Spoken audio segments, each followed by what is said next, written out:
invente outra desculpa, Laila. Não, titia, isso é verdade. Eu tava junto quando ela combinou tudo. Leila?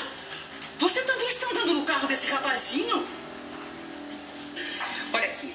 Eu já pedi pra vocês duas não se meterem com esse tipo de gente. Mas eles são ótimas pessoas. Mas são roqueiros. Isso é preconceito, titia, pelo amor de Deus. Não, um preconceitozinho só não faz mal a ninguém.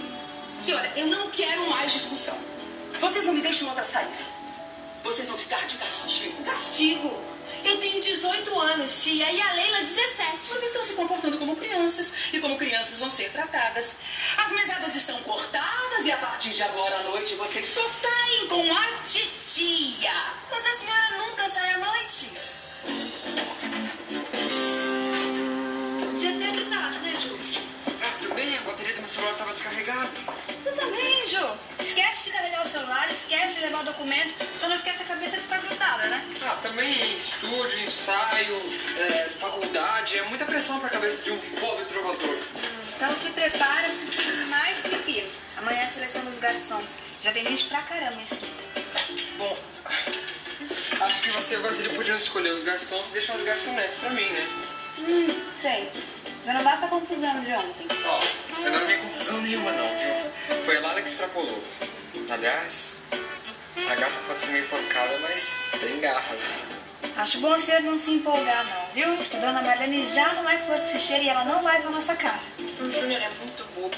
Ele podia ter resolvido aquela situação com 2 telefonemas, mas ficou dando trela pra aquele cano idiota. É muito bom mesmo. Ah, você que é muito radical, né, Laila? Você acha que vai ganhar tudo no grito, é? E você é igual a mamãe, ainda tá naquela de paz e amor. Não, não é isso, não. O Júnior é um cara sensível, ele não gosta de confusão. Ah, ele que tá certo, né, Laila? Tranquilo. Eu que tô errada, né? Como sempre. Só que eu não nasci pra ficar aceitando certo tipo de coisa. Aliás, eu não vou continuar limpando essas velharias aqui, porque vai acabar estragando as minhas mãos. Eu adoro essas velharias. Nossa, eu fico imaginando quantas pessoas interessantes já usaram esse bullying, Laila. A única história que me passa pela cabeça agora é a da gata borralheira, que é a personagem que a gente tá interpretando. Ai, que exagero.